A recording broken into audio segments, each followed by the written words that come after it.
Hello friends, ఎలా ఉన్నారు? నా కుంభమేళా ట్రిప్‌లో మొదటి రోజు కుంభమేళా, రెండో రోజు కాశీ, ఈరోజు మూడో రోజు అయోధ్య చేరుకున్నాను. ఇక్కడ చేరుకోగానే మానస్ సరోవర్ హిమాలయాల నుంచి వచ్చేటటువంటి అతి పవిత్రమైనటువంటి నదిలో ఒకటైనటువంటి సరయూ నది, ఆ యొక్క రాముని కాలచెంతలో మనందరి కోసం ఉన్నటువంటి సరయూ నది one of the best and finest రివర్‌గా చెప్పుకోవచ్చు. ఎందుకంటే ఇది డైరెక్ట్‌గా మానస సరోవరం రివర్ నుంచి, అది హిమాలయాస్ దగ్గర నుంచి ఇది వన్ ఆఫ్ ద రివర్‌గా మనం చెప్పుకుంటాం. సో, ఈ యొక్క రివర్‌లో హారతిచ్చి, ఆ యొక్క ఎందుకు ప్రతిసారి హారతిస్తున్నాము అని మేబీ క్వెషన్స్ అడగొచ్చు.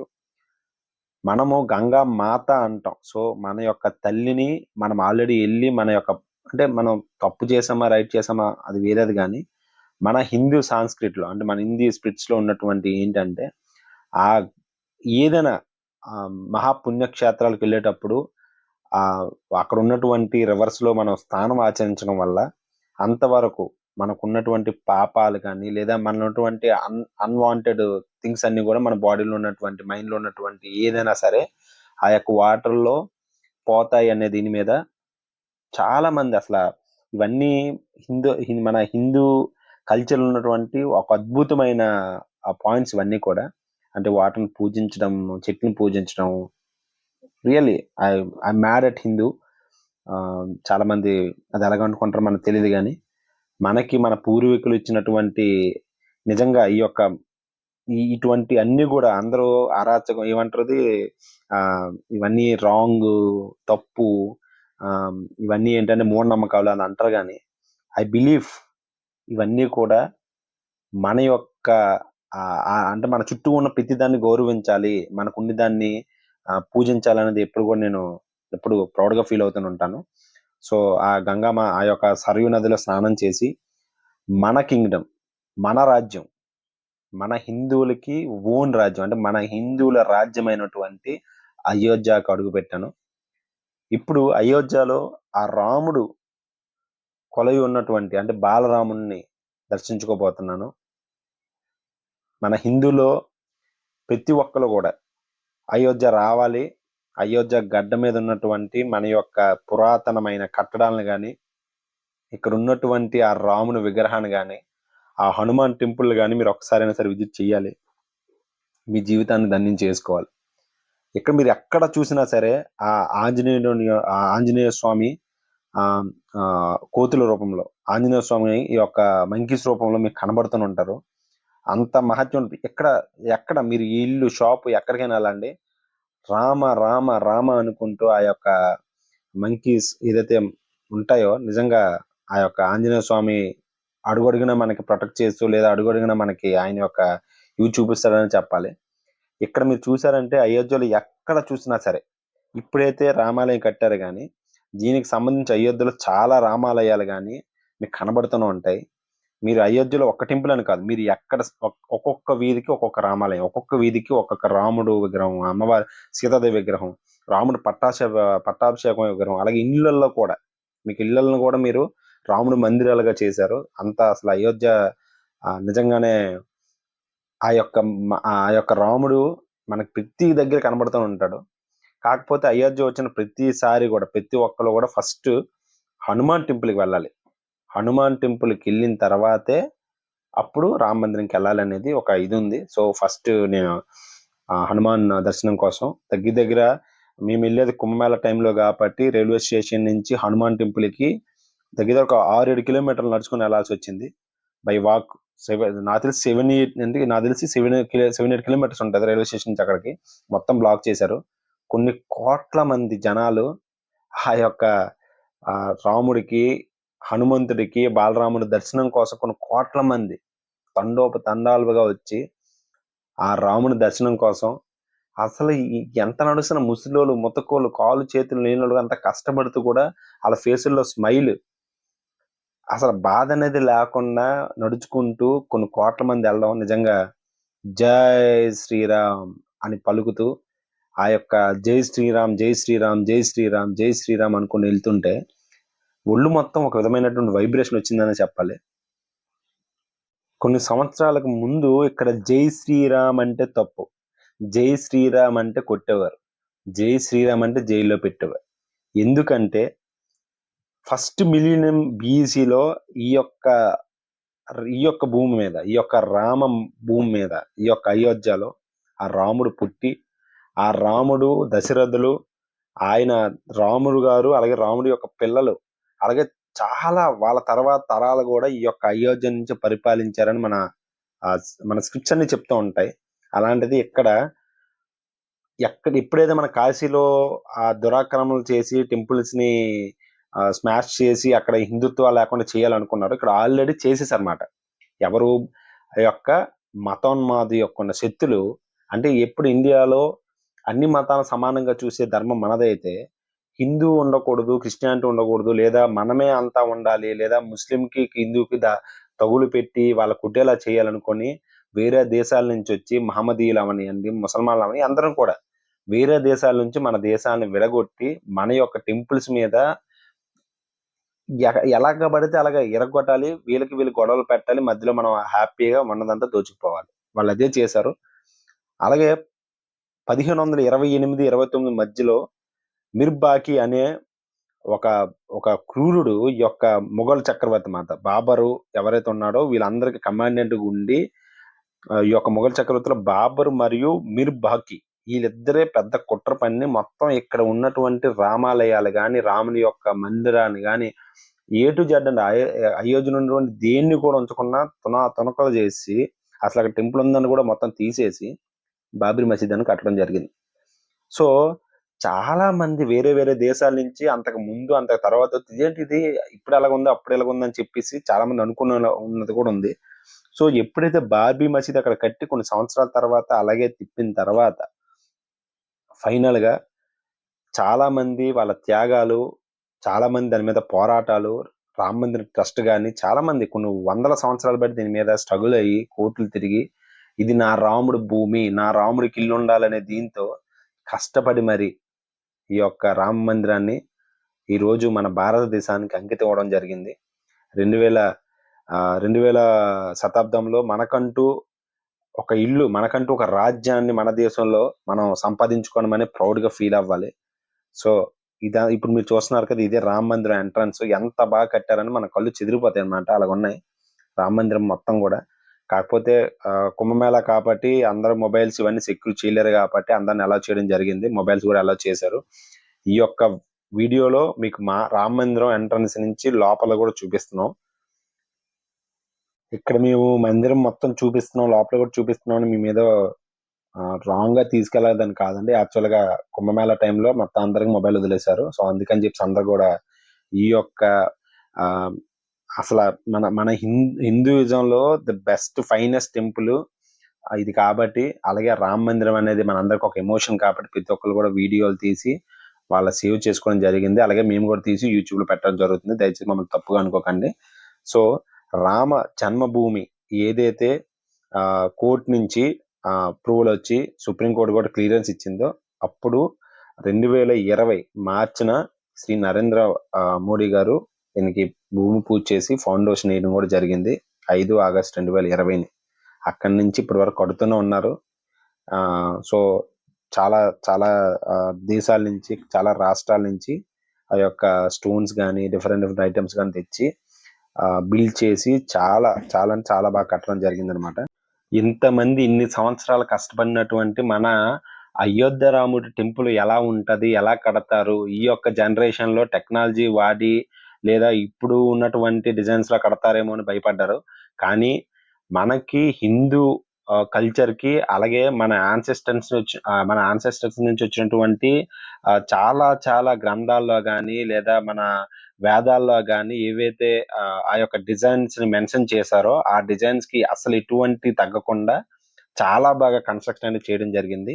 ఈ యొక్క అయోధ్య టెంపుల్ కి మెయిన్ గా చీఫ్ ఆర్కిటెక్ట్స్ గా చంద్రకాంత్ సోంపుర గారు, అలాగే ఆయన యొక్క ఇద్దరు సన్స్ అయినటువంటి నిఖిల్ సోంపుర అలాగే ఆశీష్ సోంపుర దీనికి ఆర్కిటెక్చర్ ఇంజనీర్స్ గా దీనికి డిజైన్స్ అన్ని చేయడం జరిగింది.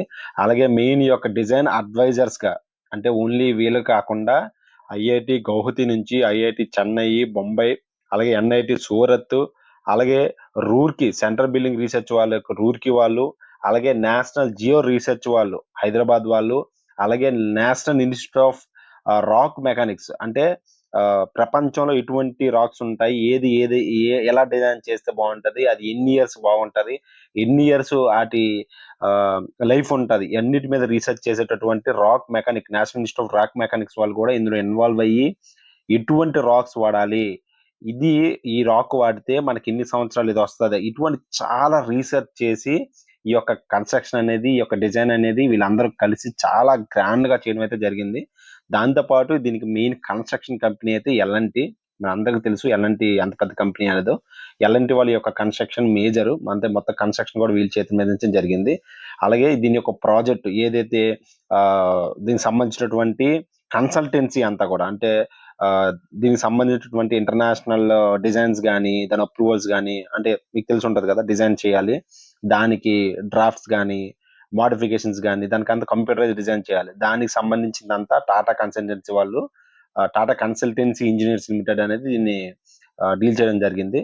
అలాగే ఇక్కడ చూసినటువంటి అసలు మీరు ఎలాగంటే మైసూర్ నుంచి రాక్స్ తెప్పించారు. అలాగే గణేష్ భత్త, అలాగే సత్యనారాయణ పాండ్య అంటే వీళ్ళందరూ ఏంటంటే డిజైన్స్ అంటే రాయిల మీద ఏదైతే ఈ యొక్క బొమ్మలు చెక్తారో వరల్డ్ ఫేమస్ మాట వీళ్ళందరూ కూడా. వాళ్ళతో ఇవన్నీ చేయించడం అనేది నిజంగా చెప్పాలంటే ఇది ఒక భూలోక స్వర్గం అని చెప్పొచ్చు. దగ్గర దగ్గర 70 ఎకరాల్లో చుట్టూ కూడా గ్రీనరీ, ప్రస్తుతానికి అయితే గ్రీనరీ మీకు కనబడదు. ప్రస్తుతానికి 70 ఎకరాల్లో ఈ యొక్క అయోధ్య మందిరాన్ని కట్టడం జరిగింది. భూలోకంలో ఇంతటి సుందరమైనటువంటి ఒక ప్రదేశాన్ని మీరు ఎప్పుడైనా చూడగలరా?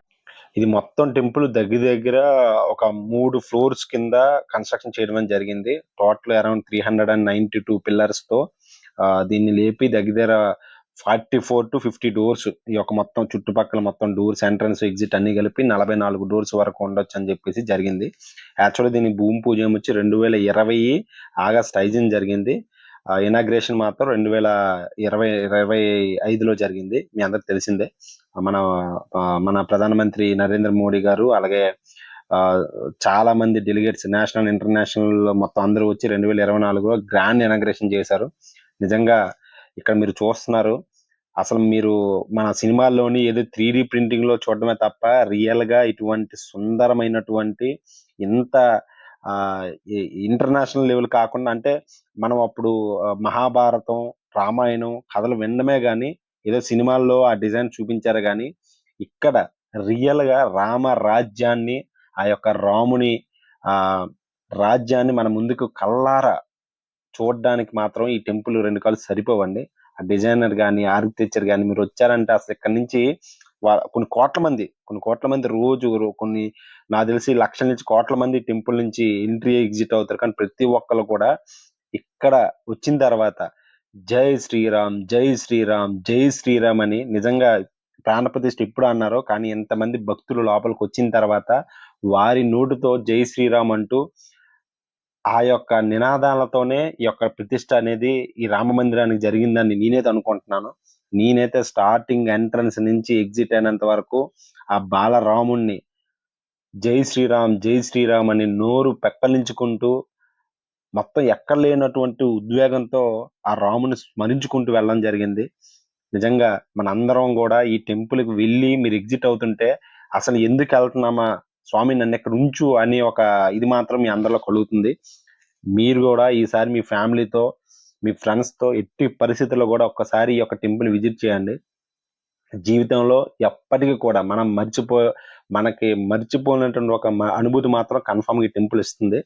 ప్రస్తుతానికి కన్స్ట్రక్షన్ ఉంది కాబట్టి ఇంకా కొన్ని ఏమంటారు ఫైనల్ ఇవి చేయలేదు. కానీ ఒక్కసారి కన్స్ట్రక్షన్ మొత్తం కానీ కంప్లీట్ అయితే మాత్రం ఇది ఖచ్చితంగా భూలోక స్వర్గం అని మనందరం ఒప్పుకోక తప్పదు. అంత గట్టిగా కన్స్ట్రక్షన్ చేస్తున్నారు. అంటే మేము స్టార్టింగ్ లో చెప్పుకున్న దాన్ని బట్టి ముందు అయోధ్య మనం వచ్చాము అంటే రామ జన్మభూమి టెంపుల్ అంటే ఇది మెయిన్ టెంపుల్. కానీ ఎవరైనా సరే ఇక్కడికి వచ్చే ముందు మాత్రం శ్రీ హనుమాన్ గర్హి మందిర్, హనుమాన్ టెంపుల్ మాత్రం ఖచ్చితంగా వెళ్ళి అక్కడి నుంచి మాత్రమే ఆ యొక్క బాలరాముని దర్శించుకోవాలి అనేది ఇక్కడ నానుడి. అలాగే అయోధ్య ఒకప్పుడు చిన్నపాటి విలేజ్ గా ఉన్నది. ఇప్పుడు మాత్రం ఎంత బాగా డెవలప్ చేశారంటే 100 ఫీట్ రోడ్స్, డబుల్ వేస్‌తో పాటు మొత్తము కూడా ఆ రాముని యొక్క మొత్తం అంటే స్టార్టింగ్ నుంచి ఆయన పుట్టుక, ఆయన పెళ్లి, ఆయన వనవాసం, దాని తర్వాత రావణుడు సీతమ్మని ఎత్తుకెళ్ళడం గాని, తర్వాత రావణ లంక చూపించడం గాని, అక్కడ మొత్తం సినారీస్ అన్ని కూడా సిటీ మొత్తం కూడా బాగా డిజైన్స్‌తో పెట్టడం జరిగింది. దాంతో పాటు ఇక్కడ రామ మందిరం, హనుమాన్ టెంపుల్, తర్వాత నాగేశ్వరనాథ్ మందిర్. ఇప్పుడు మీరు చూస్తున్న వీడియోది నాగేశ్వరనాథ్ మందిరం. ఇది కూడా శివ టెంపుల్. చాలా పురాణమైనది. మీరు ఖచ్చితంగా ఈ టెంపుల్ కూడా విజిట్ చేయడానికి ట్రై చేయండి. దీంతో పాటు దగ్గర దగ్గర చాలా ఉన్నాయి. గులాబ్ బారి అని, అలాగే సీతాకి రసాయి అని చెప్పేసి ఏదైతే సీతమ్మ వారు ఉంటారు కదా, సీతమ్మ వారి ఉండే ప్రదేశం మాట అది. ఒకప్పుడు సీతమ్మ వారు ఉన్న ఒక ప్రదేశం. దాంతో పాటుగా సీతమ్మ వారికి అలాగే ఆవిడ యొక్క అత్తగారు అయినటువంటి ఎవరు, కల్కి మాత ఆవిడకి ఇచ్చినటువంటి కనక భవన్, అంటే కల్కి నా కోడలు కదా అని చెప్పేసి సీతమ్మ వారికి ఆవిడ పట్టాభిషేకం తర్వాత కనక భవన్ అనేది ఇచ్చారు. సో ఆ కనక భవన్ కూడా మీరు ఇక్కడ చూడొచ్చు. ఏది ఇక్కడ అయోధ్యలో మీరు పక్కాగా కనక భవన్ కూడా వెళ్ళండి. చాలా బాగుంది. లోపల కానీ అలాగే బయట మీరు ఒకవేళ ఆ యొక్క భవన్ చూస్తే నిజంగా రాజులు భవనాలన్నీ కూడా ఇలా ఉండేవా అని చెప్పేసి మనకి క్లియర్ గా అర్థమవుతుంది. అలాగే ఇక్కడ చాలా అంటే చాలా మంది, మీకు చెప్పాను కదా ముందుగానే, కింగ్స్ చాలా మంది అయోధ్య మీద దండెత్తి అవి చాలా ఎరగొట్టడానికి ట్రై చేశారు. కానీ అందులో చాలా మన వాళ్ళు ప్రొటెక్ట్ చేయడం వల్ల కొన్నిటి వరకు మనం ఇప్పటి వరకు చూడగలుగుతున్నాం. అందుకే మీరు అయోధ్య వెళ్ళేటప్పుడు మాత్రం ప్రతి ఒక్కటి చూసుకుంటూ వెళ్ళండి. దీంతో పాటుగా తులసి స్మారక భవన్, అలాగే తులసి స్మారక భవన్ పక్కా ఇక్కడ ఏంటంటే మీకు ఆ తులసిదాస్ గారి గురించి చాలా ఆయన ఒక రాసినటువంటి బుక్స్ కానీ, అలాగే ఆయన రామాయణం గురించి చెప్పినటువంటి చాలా చాలా గీతాలు, సంగీతాలు ఇవన్నీ కూడా మీరు అక్కడ చూడొచ్చు. దాంతో పాటు రాజ్ ద్వార్ మందిర్, మీరు ఇందాక స్టార్టింగ్ వీడియోలో చూసారు కదా, మీరు ఎప్పుడైతే హనుమాన్ గర్హికి వెళ్తారో అక్కడ మీకు రాజ్ ద్వార్ మందిర్ కూడా కనిపిస్తుంది. కన్ఫామ్ గా అది చూడండి. ఇప్పుడు మీరు చూస్తుంది ఏంటంటే దశరథ భవన్. మీ అందరికీ తెలుసు, మన రాముల వారి తండ్రి అయినటువంటి దశరథ మహారాజు ఆయన ఉన్నటువంటి హౌస్ మాట ఇది. ఒకప్పుడు ఆయన పుట్టి వాళ్ళ తాతల తండ్రుల నుంచి వచ్చినటువంటి భవన్ ఇది, దశరథ భవన్. ఇక్కడ మీరు రామాయణంకి ముందు కూడా ఏదైతే రాజ్యాలు ఉన్నాయో వాటి గురించి మీరు క్లియర్ గా చూడొచ్చు. దాంతో పాటుగా చుట్టుపక్కల రామ్ కథా పార్క్ అని చెప్పేసి చిన్న పార్క్ ఒకటి ఉంటది, అది కూడా మీరు వెళ్ళొచ్చు. ఇదంతా ఒక ఎత్తు అనుకుంటే అయోధ్యలో వాల్మీకి భవన్, ఇప్పుడు మీరు చూసింది అయితే వాల్మీకి భవన్ లో ఏంటంటే రామాయణకు సంబంధించినటువంటి ప్రతి ఈచ్ అండ్ ఎవ్రీ సీన్ కూడా ఆయన చాలా బాగా, అంటే ఈ యొక్క మందిరంలో మీకు ఏమంటారు, ఆ యొక్క శిలాజాల మీద మొత్తం గోడల మీద ఏంటంటే మీకు మొత్తం మార్బుల్స్ మీద అవి చెక్కి A to Z every scene కూడా మీకు ఆ మార్బుల్ మీద చెక్కి మొత్తం బిల్డింగ్ మొత్తం అవి అమర్చారు. మీరు ఇప్పుడు వీడియో చూస్తున్నారు కదా, ఇక్కడ ఏంటంటే ఎంత బాగుందంటే అప్పుల్లో పెద్ద పెద్ద మహాసభలు ఎలాగైతే ఉన్నాయో ఆ విధంగా ఈ యొక్క భవన్ అనేది ఉంది. చాలా గ్రాండ్ గా ఉందన్నమాట. ఇక్కడికి చాలా ప్రశాంతంగా అక్కడికి వెళ్ళి మెడిటేషన్ చేసుకోవడానికి కూడా ది బెస్ట్ ప్లేస్ అని చెప్పొచ్చు. నాకైతే మొత్తం రామ మందిరం తర్వాత ఇక్కడికి వచ్చేసరికి ఎక్కడో ఏదో తెలియని స్పిరిచువాలిటీ నాకు ఆ ఫీల్ వచ్చింది అనమాట. మీరు కానీ ఇక్కడికి వెళ్ళగానే చుట్టూ మీరు చూస్తున్న గోడలు కానీ పైన ఉన్నటువంటి ప్రతిది కూడా రామాయణం సీన్స్, అలాగే రామాయణం ఏం జరిగింది ప్రతి ఏ టు జెడ్, మీకు ఏమైనా రామాయణం మీద ఏదైనా డౌట్ ఉంది, పలానా సీన్ ఏంటి, లేదా పలానా సన్నివేశంలో కొన్ని మిస్ అయ్యాను, లేదా పలానా సన్నివేశాల గురించి నా డౌట్స్ ఉన్నాయని మీకు ఎవరు అనిపిస్తే డైరెక్ట్ ఇక్కడికి వెళ్ళండి. ఏ టు జెడ్ అన్ని కూడా మీకు ఇక్కడ ఉంటాయి. ఈ యొక్క వాల్మీకి భవన్ లో మొత్తం మార్బుల్ మీద మొత్తం రామాయణం మొత్తాన్ని కూడా ఎంత బాగా అసలు ఎలా రాయగలిగారు అనేది కూడా అసలు మనకి మైండ్ బ్లోయింగ్ అయిపోతుంది అన్నమాట. అంత బాగా మార్బుల్ మీద అనేది రామాయణం మొత్తం చెక్కారు. నిజంగా ఇది one of the best place అని చెప్పొచ్చు. ఇది ఫ్రెండ్స్, ఇది అయోధ్యకు సంబంధించినటువంటి కొన్ని లొకేషన్స్ మేము క్లియర్ చేశాను.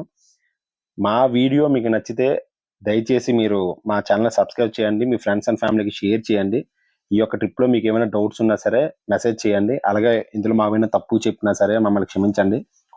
అలాగే మీ ఫ్రెండ్స్, ఫ్యామిలీకి షేర్ చేయండి. ఇటువంటి మరిన్ని వీడియోస్ కోసం మమ్మల్ని మీరు సపోర్ట్ చేస్తారని కోరుకుంటూ జై శ్రీరామ్, జై హనుమాన్.